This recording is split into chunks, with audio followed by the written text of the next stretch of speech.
Hey, praise the Lord, guys. My name is Straw Greenhorn. Then Jesus departed thence and came near the Sea of Galilee and went up into a mountain and sat down. And there came unto him a whole multitude of folk, and them that were with them, the blind, the lame, the maimed, the dumb, and the deaf, and a whole multitude of other folk. And they cast them down at his feet, and he healed them all.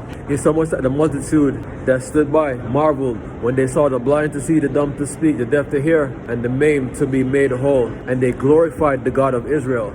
Now then Jesus came unto his disciples and said, I have great compassion on the multitude, because they have been with me now these 3 days, and have nothing to eat. And if I send them away fasting, then they shall faint in the way. But the disciples said, Whence shall we find so much bread in the wilderness to satisfy such a great multitude? And Jesus said, How many loaves have ye?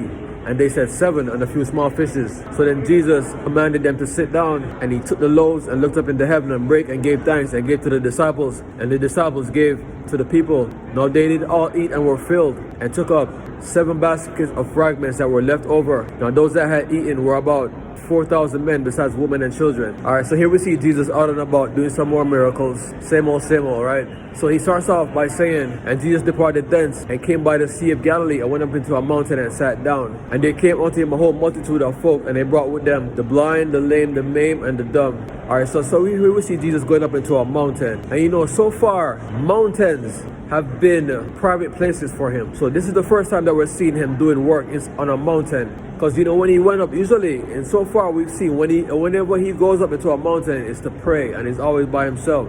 Even in the Transfiguration, he only took Peter, James, and John. A mountain is usually a private place for him. And then what? Here comes the multitude. So this is the first time we're seeing multitude, you know, people being healed and delivered on a mountain. Okay?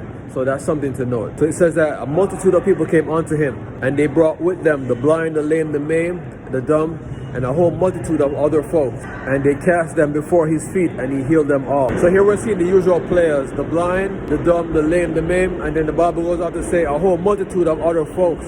So, you know, it just kind of categorized and grouped them all together as one. But, you know, it didn't say here, you know, any demon possessed, because you know that would usually have been mentioned and given. Not saying that it wasn't, because it did say and a whole multitude of other folk. And here's the thing, it said that they cast them before his feet, and he healed them all.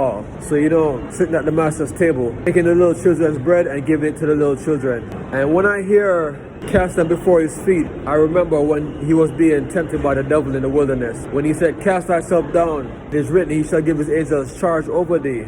And he said, Thou shalt not tempt the Lord thy God. I don't know, I just found that, you know, a little bit a similarity, you know, in my mind, I found it. Then it goes on to say that he healed all of them. So much that the multitude marveled when they saw the blind to see, the dumb to speak, the lame to walk, the maimed to be made whole. You know, seeing a person being born blind and seeing all their struggles, especially those that, you know, live close to where they live, and seeing the man that couldn't speak. You know, you seen this man as a child, you know, growing up and watching him suffer, you know, knowing that you ever interacted with him or came across him, that whenever he would speak to you or try to communicate with you, he had to do whatever, you know, I don't know if they had sign language back in those days. I don't know if he wrote everything down, and to know that this was a genuine condition that he was dealing with. And to see him being liberated and healed and delivered from that, it must have been so amazing for them. And the same thing for the blind man, you know, to see him, you know, so usually, you know, in the Bible it says usually they were beggars. You know, they sat by the wayside begging,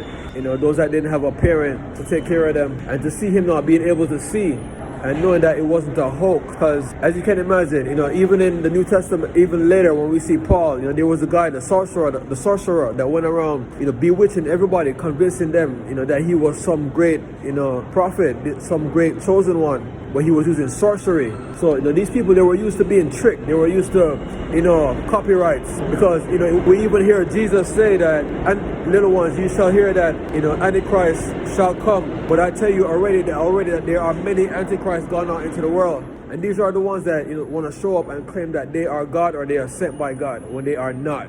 And they come with signs and wonders. You know, the Bible itself says that they'll be able to rain fire down from heaven in Revelation. You know, these false Christs. So it says that, you know, they marveled, you know, when they saw the multitude, the dumb to speak, the blind to see, the lame to walk, and the maimed to be made whole. And then it says that they what? and they glorified the God of Israel. So this is what God is really looking for. God is, when he says that they glorify him, it's to be known that he wants people to know that he is real. He says that no man can see me and live. So it's not like he can show himself to them. And he doesn't come to people individually. Each one teaches one. Each one testifies unto the other. It's a word of mouth business with him. So they glorified the God of Israel, meaning that they worshiped him in their heart.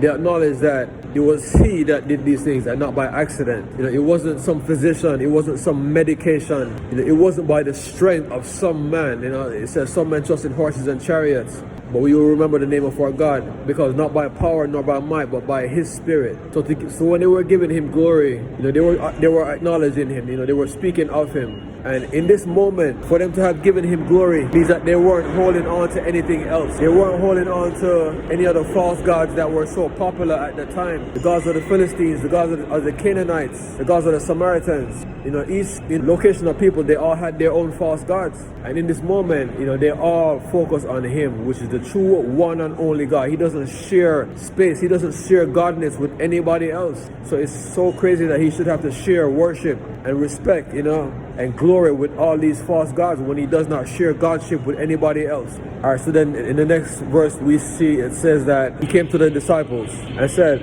I have compassion on this great multitude, because they have been with me now 3 days and have nothing to eat, and I will not send them away fasting lest they faint in the way. So they were there being fed the spiritual bread, which is the word of God. So you can't render the spiritual bread without the natural bread. He was mindful that they were hungry, and knowing that they would have to leave and go and buy bread if they were to get something to eat.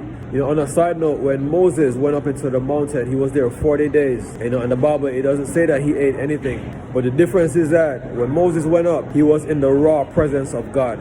That's the difference. He was in the raw presence of God rather than in the fleshly form of Jesus Christ. So in the raw presence of God, Moses was able to go 40 days and 40 nights and he was not hungry, because it never once did it say that he was fed or he ate anything. But then again, we have no proof of this. Maybe God did feed him up there, but it's not mentioned. But if he was not fed, then that would have been the reason. Because he was in the raw presence of God and not the humanized fleshly form of Jesus Christ. Because that was the form of him that he said no man can see and live. Here we see Jesus. Jesus was walking around. Everybody saw him, right? So then the disciples, they asked a question. They said, whence can a man find bread in this wilderness to satisfy such a great multitude? Already forgetting what Jesus, because he had just done the fishes and the loaves with the 5,000. But as we're about to see, like I already said, this is 4,000 in this time. So Jesus asked a question. He said, how many loaves have ye? And they said, 7 loaves and a few fishes. And again, made them sit down,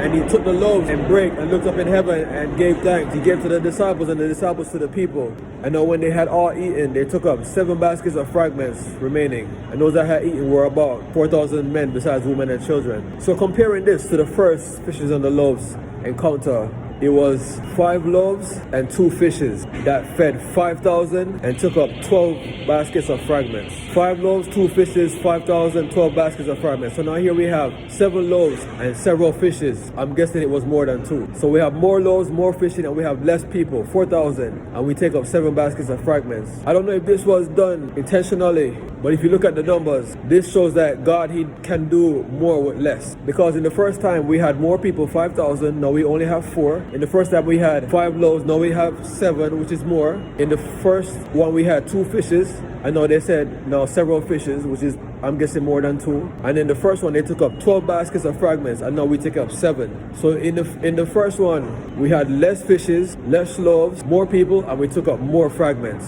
In the second one we have more fishes, more loaves with less people, and we take up less leftover. So comparing the first one to the second one, God did more with less. There's not always meaning in the things, and you can really miss the point when you try and go and find meaning in some place where there is no meaning. But if there was to be a meaning, then that would be the meaning, okay? So looking at this encounter, we see the multitude being there with Jesus for 3 days. Him healing, him teaching, exhorting. These people were blessed to be in the presence of the Christ, receiving the word of life. He wasn't lying when he said that the queen of the south shall rise up and condemn this generation because she came from the ends of the earth to hear the wisdom of Solomon. And no, here's a greater than Solomon. The things that they were being told and being taught, if you were to put a monetary value on it, then none of them could have afforded to be there. And I'm pretty sure that he even told them things that even to this day that men have not attained unto that wisdom. But a lot of it was not recorded, and the Bible even hints to that when he was resurrected